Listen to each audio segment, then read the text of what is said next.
Добар ден, ево сме назад во отворено студио, овај пат не е Телма, туку е Холандски парк. Имам еден специјален гостин тука, како што е ова наша специјална едиција. Не имам нешто да ти кажам, односно специјална едиција културолошка иницијатива 5 до 12. Да почнавме, ко прв настан го имаме, ја имаме театарската работилница со Никола Кузелов. И за да не должам многу, ми е многу голем кеф што ни дојде на гости во Охрид и што ја води годинешна театарска работилница, така што добре дојде, вака, на дистанца. Така, добро е најдов. Добро, значи, јас само да спомнам дека мене ми уште поголем кеф дека водам работилница, особено за тоа што сметам дека работата што ја правите општо како организација со културолошка иницијатива е за многу голем поздрав во ова време. И при тоа не мислам во ова време на корона, туку во ова време на некултура. Короната е само додатна пречка која што уствари не може да ве спречи да докажете колку сте упорни и колку сте заљубени вие у уметност и у све ова што го правите. И ми е стварно ептен мило и ептен ми е за поздрав цела работа што ја правите со целава програма. И уште повеќе кеф ми е за драйвин киното, дури. Да, драйвин киното е тоа мала дигресија да најавиме дека петок, сабота и недела драйвин кино, летно отворено кино, за некој што не му е јасно, тоа е кино на отворено со автомобили ко на филмојне, ко порано во 70-тите што гледале. Сидате по двајца во кола, некој романтика, некој другарче, како и да сакате, и си терате, си гледате 3 дена филмчиња на паркингот Горица 3 Немо. Пошто спомна вака појќе работи во ова невреме на некултура и дека требате ентузијазам и амбиција за да се прават такви работи, ти често би се представил како фриленс актер, не си актер кој е вработен во Македонски народен театар или во драмски или така. Кажи ми кои се предизвиците театарска професија за така да действуваш и дали појќе самиот сакаш во тој стил или сега нормално секој ќе рече сакам сигурно плата како актер да сум, ама пак може да си затворен во тие некој шаблон на тој стил актери. Пошто те знам дека си малце по несалам. По несалам, по отворен, по шарен за такви работи. Нема сега се шарено. Да, извини. Вакво, нема актер што не сака да е вработен, мислам тоа е факт, а исто како што е факт дека кога си вработен, си малку поограничен у тоа што можеш да го правиш, ако не друго да спекна време за тоа што идеш на проби у театар, мислам имаш редовен репертоар и тоа е тоа. Јас уште од пред дипломирање, значи од као студент и до ден денес работам цело време по алтернативни представи, независни екипи, независни филмови. И од една страна е тешко, значи стварно е тешко е тоа да се преживее како такво, знаете и самите тоа што го организирате, ама од друга страна е многу голема храна, душевна, пошто го работиш она што го сакаш и стварно она што вистински го сакаш, знаеш? И тоа е добрата страна, што е ствари многу добра страна и што е окей. Не знам што повеќе да ти кажам. Сега можам да те прашам да се надоврзам, пошто спомна невреме во невреме со некултура и со време на корона, како се за ситуацијава некое мислење, затоа што општо сите сме затекнати од целата ситуација, цел свет да кажам, со начинов на живот, рутини, се менвит, особено за театарски работници, за уметници, кај што на некој начин ти требите интеракцијата, ево музичари не можат да свират, актери не можат представа, па некои треби да прережират представа за да идат на Охридско лето да бидат. Поздрав и до тебе. Да. Види, околу тие работи колку е, мислам нормално дека е потешко сега за сите, ама ситуацијава која што ни се дешава општо е катастрофална. И е катастрофална за сите можни гранки аспекти на човечкиот живот и сите можни професии. И е многу жално што нашата професија остана последна која што е ставена од тие пранги на коронава, а не е прва која што би била најопасна. Мислам сега кога свртиме кам Мерава, пошто сме во Охрид и може да видиме што се дешава натаму, ќе видиме дека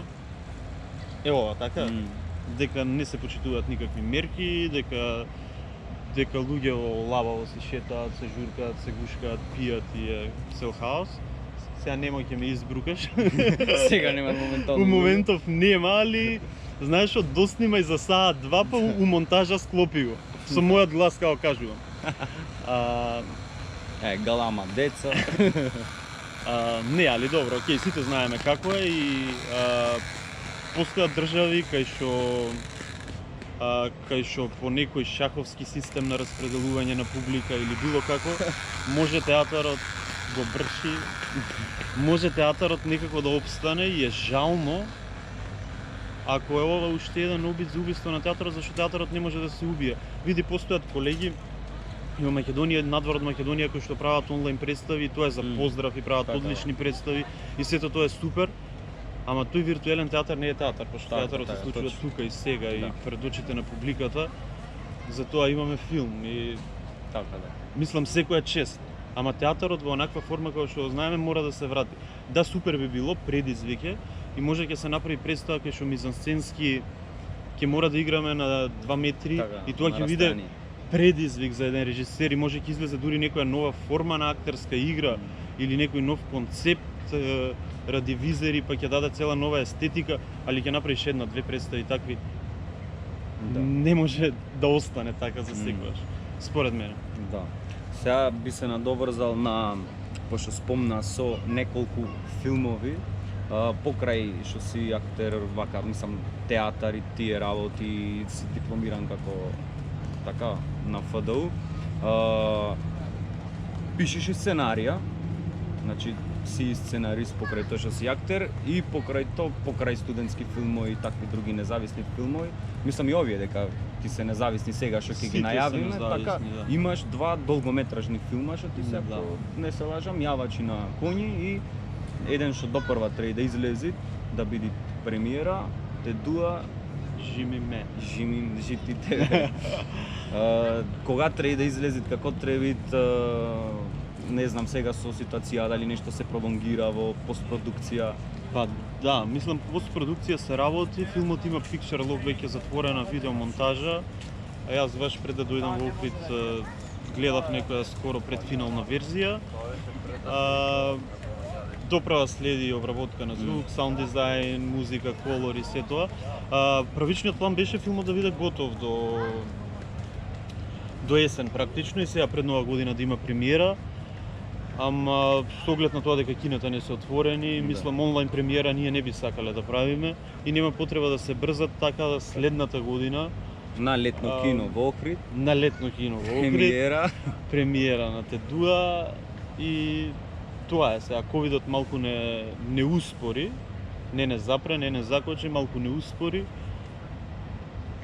Интересна екипа сте, собрани сте така една голема екипа актери, познати, сите се баш со така ентузијастички ко можда на почетоците сите што почнале од класика љубов кон театарот, кон филмот да работат и ако можеш 2-3 збора кажи за приказнава за тие што не ме слушнато за филмов, ќе ги заинтересираат сигурно. Па да. Мора да пошто име во самото Тедуа Жими мене малку. Види, приказнава се роди тука во Охрид. Знаеш ти нели? Да. Дека живеев јас тука, бевме колеги на времето. Приказната се роди во Охрид, дека јас живеев во Охрид со уште двајца други другари. Седевме, пиевме, правевме така нешто, се запрекававме и ни беше многу досадно, пошто беше зима во Охрид и знаеш дека е тапа. Сите знаете. Сите знаете, да, и луѓе позади камера. И ние решивме дека ќе тргнеме Албанија, пошто Албанија има многу јаки журки. И така, приказната се склопи до некаде, дури на вистина се случи и после јас се играм јас самиот во филмот, другиот другар кој што беше присутен, иако не е глумец, игра он пошто е толку многу автентичен. И третиот лик е уствари заменет со глумец кој што е меѓу овие главниве тројца, Атанас Атанасовски. И практично тоа се тројца другари кои што одат во Албанија, купуваат албанка жена и утре дента сваќаат дека направиле глупост и пробуваат да ја вратат и по тој пат, по тоа патешествие за враќање на женава, се случуваат многу работи кои што ќе ги видиме, нели, следното лето на отворено кино тука. Пред филм Flow Drive-in Cinema. Сакам само да ти се заблагодарам овде, ако сакаш некоја порака, нешто да им испратиш, ако имаш нешто да кажеш како што не си кати подкастов, можеш слободно да им се обратиш. Иначе би го затворил разговорот и следно ќе си направиме пак муабет кога ќе дојши, кога ќе се ваѓаат и вака и нови проекти пред филмот. Така што и треба да се вратиме исто на работилница, толку е времето. Толку, па тоа сакав да речам, значи би имал многу да кажам, али мора на работилница да идеме, така да вие продолжите само да го правите ова што го правите. Подршка од мене имате секогаш за се, зашто и јас работам така, како што спомнавме, нели, најмногу од љубов и од кејф. Така да од мене имате целата подршка, продолжите само вака и мислам дека ќе биде се подобро и подобро, заедно може да правиме подобри ствари. А вие другите пратите уметност, вака доаѓајте на Drive-in кино, кога ќе им кажеш? 14, 15 и 16 викендов сега. И општо, подржувајте уметност и да се пазиме од ова коронава и тоа е тоа. Фала ти, се надеваме ќе те гледаме и тебе едно скариве, кај што земате по некоја награда за тетуажи и мене, како и да е, по фестиваливе. А вие останете си безбедни, маскава не е, за овдека туку за напад, за фала и се гледаме.